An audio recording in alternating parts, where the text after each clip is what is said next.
More interesting top stock picks and an ETF pick thrown in for good measure to round out 2013. Tracy, we're going to start with you. You have a retail stock. Yes, Tractor Supply. I haven't talked about them in a while, but they're one of my favorite retailers, and the reason is because they're in this really specific niche market. They are in the rural areas, basically. They have over 1,200 stores now in 47 different states, but if you live in a metropolitan area, you might never have heard of them, because they really do focus on ranchers and farmers and the people who are living more in small town America. But it's been hot for them because the farmers have been doing real well the last couple of years, so they've had record income. They're buying things that Tractor Supply sells, which includes things like boots and clothing and common things you would buy just like a normal tractor, not necessarily like a Caterpillar tractor. So story's been real good. They're supposed to have earnings growth of 20% this year, another 16% next year, so you got the double-digit earnings growth. Stock has gotten a little more expensive because everybody's kind of caught on to the good story. It's trading at 33 times, so it's not exactly cheap, but it does have the earnings growth, and it's has a tremendous earnings track record. It hasn't missed in 5 years. Stock's trading around, or basically at its 52-week high, like just about everything else right now. But it was just added to the NASDAQ 100 index on December 23rd, so it's joined the big boys now, and word is getting out there about it, but there's still a lot of growth. It's just a tremendous retail story. All right, Kevin, if you need a tractor, you know where to go. I do. You have another retail stock? Yeah, I've got a retail stock too, and my retail stock is to make up for missing Tractor Supply for the last 2 years, which has consistently been a Zacks #1 ranked stock, and I shop there. Yeah. These places, the growth there is measurable, and you can see why, because out even by the suburbs, Yes. average people are going there, hey, I shop at Tractor Supply. That's where I'm buying my equipment, or whatever. And the prices are, they're not the best. It's not like going to Farm and Fleet. They're, so that's where the earnings growth comes from. All right, I got a big box. It's Conn's. I've talked about them before.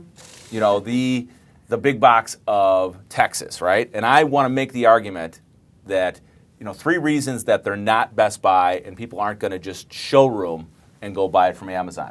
The first is that the comps at Conn's are growing tremendously, 30% comps. And how are they doing that? Well, I'll talk about the customer base in a second, but it's because they offer everything, right? It's not just flat screen TVs, computers, and appliances. It's bedding, lawnmowers. Yeah. It's almost everything for the home. So they've got that going for them, and those higher margin items like beds and that sort of thing. That's where you're getting the decent comps from. So let's talk about the customer base. Conn's goes out of their way to serve their customers, and they develop a credit relationship with them. Now, they take some heat for having, are they giving credit to just anybody? I don't think so. You look at their average FICO score is 600 or over 600, and the average balance for those people is $1,600 a month. Well, so what they're doing is they're trying to help those people get what they want, but also manage the credit. What are those people going to do when they need something new? They're going to go back to Conn's and buy it, whether it's a washer, dryer, bed, TV, flat screen, whatever. And then we can talk about the nationwide growth opportunity. This is a $3 billion stock that could grow to $10 billion if they get out of the South and West and grow into the North or Midwest or East. And so that's the potential here. I've looked at it like, hey, if Best Buy is going to succeed, maybe they should just buy Conn's because that brand, to give them a differentiator, right? That remains to be seen. That's just speculation on my part. But the idea is that if this growth strategy is going to work, then it's going to keep working across regions, and that's why you can pay, 20 times for a 40% grower, or more conservatively, you're paying 25 times for a 35% grower. Those are good numbers to pay for. All right, Eric, you've got an ETF. That's right. And I want to be precise about this. Long name on this one, yeah. PowerShares DWA Small Cap Momentum Portfolio. That's right. It's a little bit of a mouthful. Symbol's DWAS, and basically this fund looks at about 200 small cap stocks that have positive relative strength characteristics. So you're going to be looking at some nice momentum plays. And I think this could be a nice way for investors to get into the small cap space heading into 2014. We've seen small caps surge up in the first part of 2013. They've kind of been a little shakier lately, but if you're looking for that January effect, This could be a nice play here.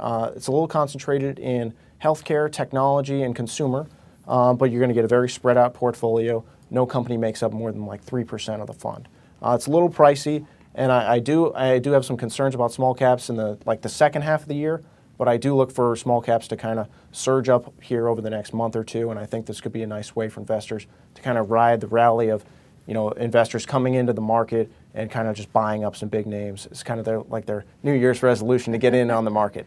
Pricey, you meant expense ratio? Yeah, Okay. expense ratio is over 60 basis points, but once again, if you're just looking for a couple week play, this could be a nice one to look at. Okay, thanks for that. Don't forget, other stock picks for your review on our website, Zacks.com. If you're not there already, get on over and check them out. With everyone here, in the meantime, I'm Terry Ruffalo.